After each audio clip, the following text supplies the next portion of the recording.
Have you ever invited people to a meeting at 9 a.m. and some people showed up at 8:50 and others at 9:10 and everybody thought they were on time? Well, this is often what happens when we haven't set clear and defined norms of how we're going to work together. So in this video, let's understand what team norms are, why they're important, how to set them to help your team work better together.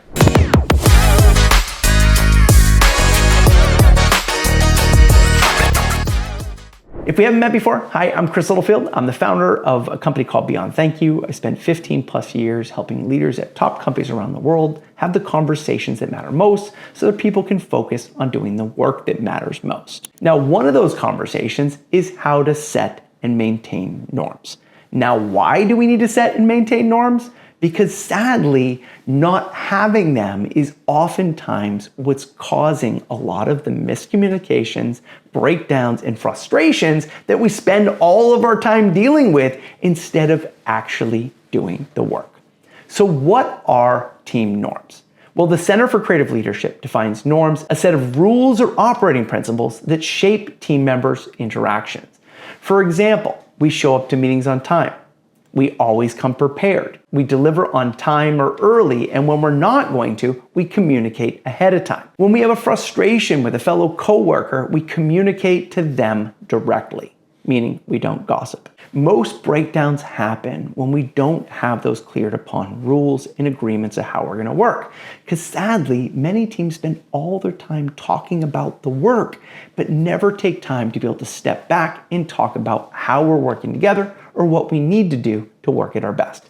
So whether you're a new team or you've been working together for years, here's some questions to reflect on before we go into the conversation around setting norms. So what are some of the said or unsaid norms that already exist on your team? Are there norms that some people follow but other people don't? Do you see patterns of behaviors on your team that you wish you didn't see, like everybody having laptops out in meetings or having side conversations or sending emails 24 hours a day? And lastly, have you ever had an explicit conversation about defining the norms that you need to be able to support each other to work at your best?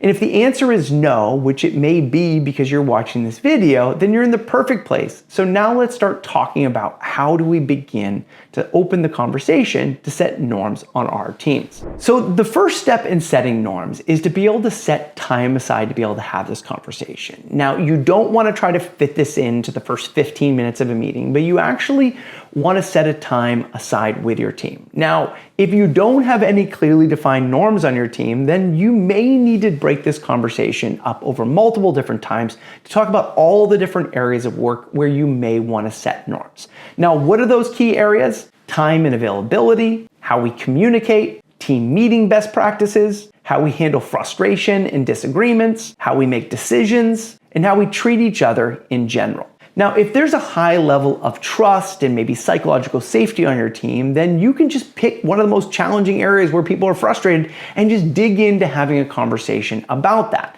If there's not a lot of psychological and safety and trust, and there's been a lot of breakdowns in communication on your team, then you may want to start with something a little bit simpler. Now, if you're not quite sure where your team is at, if you go to beyondthankyou.com, scroll to the bottom of the homepage, there's a 10-question relationship building assessment, which is a great way to think about where we're at as a team. Now, if you're below 75 in there, you may want to pick a simpler one like maybe time and availability to have a conversation about that to start. If it's really high on that team, or if the number's really high on that assessment, then you can jump into whichever one that you feel would make the biggest difference. A great way? Ask your team. So how do we start this conversation? Well, if you're the leader of the team or a member of the team, a great way to intro it is just to share with people what you notice has been happening and that you want to step back and have a conversation. So where's a great place to start? Well, availability is always a good one. And you may want to start by saying something like, hey, I noticed that I've started sending emails 24 hours a day, late in the middle of the night, early in the morning, and I'm okay doing that, but I know some other people may be getting frustrated with that.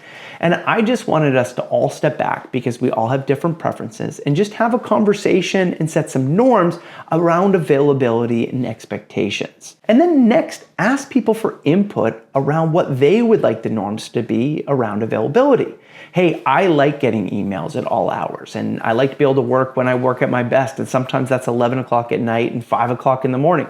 Other people, you know what? I like to leave work and turn off my phone and not have the expectation that I'm going to read or respond to things within the first 15 minutes. My work is really time sensitive and I need to be able to get a response right when I need it, because many times the client or the customer is asking for it. When you email me over the weekend, I feel the pressure to be able to respond and I want to be able to be present with my family. Now, next, talk about a possible norm that will support everybody to do what they need to do.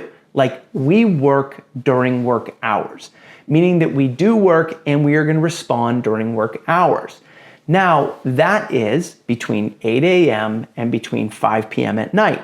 Now, as soon as you share that, what's going to come up is the what ifs. Well, what if there is an emergency meeting? What if there's a this? What if there's a that? Now, every time you set a norm, the next conversation we want to have is around the what ifs, because that's what's going to come up. Well, what if I need an immediate response? What if there's a crisis? And have a conversation about the scenarios when it's okay to send messages outside of work hours, like if the building's burning down, if there's a big sale that we need one piece of information to finish, and the scenarios when we often think we need to message when we can actually just hit delayed send to Monday morning.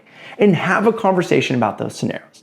Now, the next and single most important conversations after we've defined the norms is what we're gonna do to be able to maintain them. So one client of mine, it was really important to him that his employees disconnected on the weekend. So when somebody would reach out and send an email on Saturday at 10 a.m., he'd send a message, take a break, it's the weekend. We had an agreement to not email on the weekend. And he'd actually yell at people for being able to do that. And that was a way of not only sending a message to people that this norm is important, but also that I want you to disconnect and take care of yourself and be with your family. Work is only so important. So that not only maintained the norm, but also showed people he cared about them in the process. Now, once we've set our norms, once we've maintained them, like the example I just shared, there are a couple things that we want to make sure that we do on a regular basis to make sure that we maintain the norms that really support us to be at our best. So one, we need to live them. If we are the leader or a key team member, and everybody, by the way, is a key team member, we need to live them. If we realize that we are late on something and we agreed to be on time, then we need to communicate to let people know. If we sent an email accidentally because we were tired outside of work hours, we need to acknowledge that, we need to right the wrong, and then we need to recommit to those norms. And then that leads me to the next one, is we need to talk about them on a regular basis. Maybe every 6 to 10 meetings, just pause for a minute and said, hey, we agreed to these norms before. On a scale of 1 to 10, how do you think we're doing at maintaining them?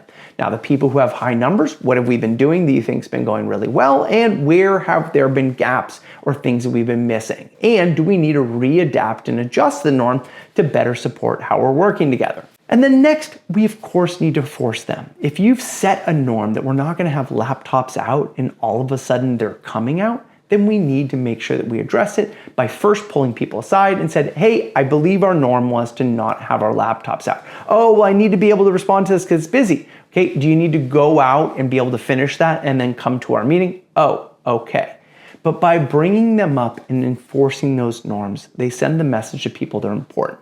Now, here's another thing that I just want to call out. If people are consistently breaking a norm, we need to look at what is it about how our work is designed or our systems are designed that make it, or how our meetings are designed, because if they're a complete waste of time for people and they feel like this is the time where they get work done, then maybe we need to look at the system and not just the norm. And lastly, we need to celebrate them. So when people live those norms and people communicate ahead of time, and if you're the boss or the supervisor, call them out. Hey, I know you're running late on that, and I'm not happy that we're not going to hit this on target, but I really appreciate you following that norm and doing it, because what we recognize is what gets repeated. And if we recognize people for maintaining the norms and calling others on the norms, then more likely we're not going to just be the only ones as the leader or the person on the team that maintain them. And when we do, people will live them together.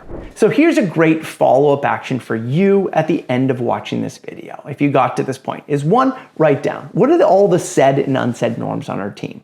What are the ones that people tend to follow? And what are the ones that people don't tend to follow? and think which area would make the biggest difference for our team to focus on, and then invite people on your team together in the next meeting and saying, hey, I realized that recently I've had a lot of frustrations, and what I realized may be missing is we don't have clearly defined norms on our team. And so what I would love to do is spend the first half hour of our next meeting, talk about setting norms for X, whether it's meetings, availability, communication, how we work together, and then slowly go through until you've defined a clear set of norms that you're all agreeing to and maintaining as a team. And if you do that, you may spend more time working with each other and less time working against each other.